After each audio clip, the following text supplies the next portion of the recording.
so desperately need.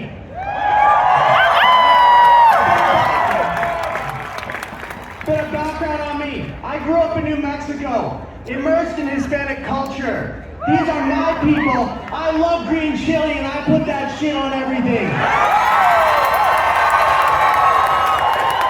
But I'm also the great-grandson of a German who spoke out against Hitler and was What is going on in our country may not be so clear to you, but it is obvious to me. My great-grandfather saw the rise of Nazi Germany. Turn it back on. He saw how the German government collapsed, how the authority of the Reichstag dissolved to political instability, the abuse of executive power, and the consolidation of autocracy. The German people were told there was one source of truth, the Nazi Party. Lies were told to point blame against the innocent. Free press was discredited and silenced. Books were burned, and children were brainwashed as textbooks were rewritten. My grandmother, then at the age of 4, could recite an oath to Hitler, still in her 70s.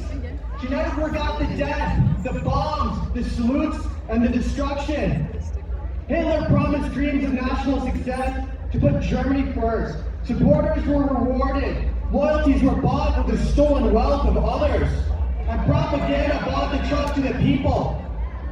My great-grandfather, a cartoonist, had a target painted on his back for thinking differently. He openly criticized Hitler as his friends who were artists and free thinkers were disappeared. Voices like his were silenced on the Russian front and by firing squad.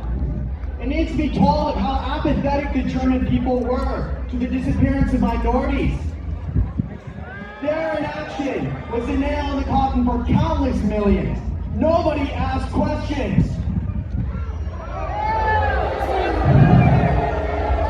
Branches of the military and special task forces were formed for fanatics to harass and police society.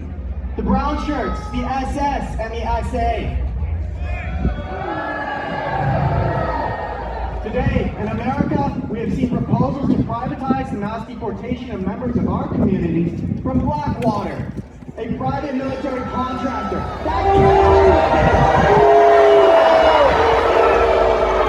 You might be asking this, what is happening in our deportation centers? Where are members of our communities being taken? When they are plucked off the street, moved in unmarked vans, and forced onto their knees to have their heads shaved.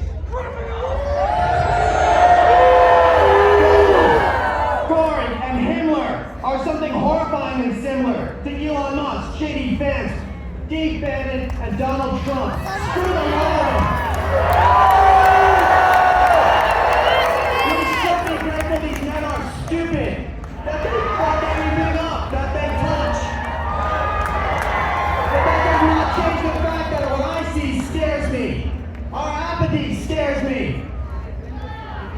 I'm enraged at the blatant racism that manifests at the very top of our government. The lies they tell us to divide us and tell us that some of us are less than human. They remove Spanish language from federal databases, remove mentions of diversity and minorities, that they would whitewash our history.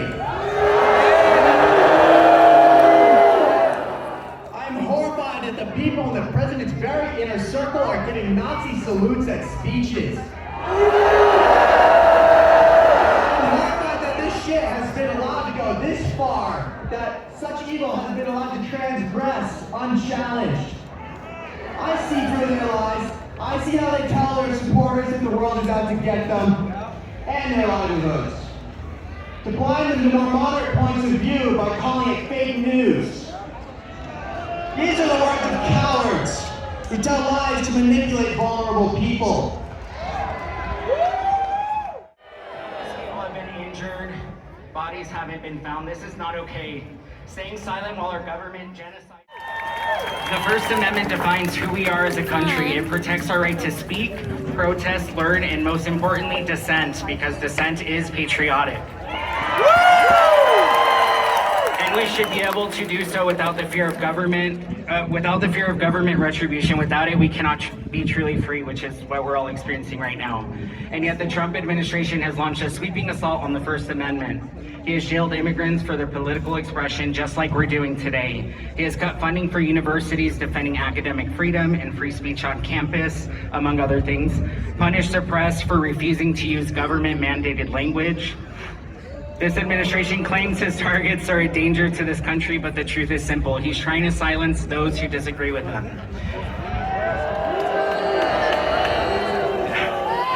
We at the ACLU stand with anyone who dares to speak freely in the face of oppression. Students, journalists, artists, lawyers, immigrants, teachers, protesters, all of you who have come out here today. This isn't about partisanship, it's about patriotism, the right to free speech and the right to protest.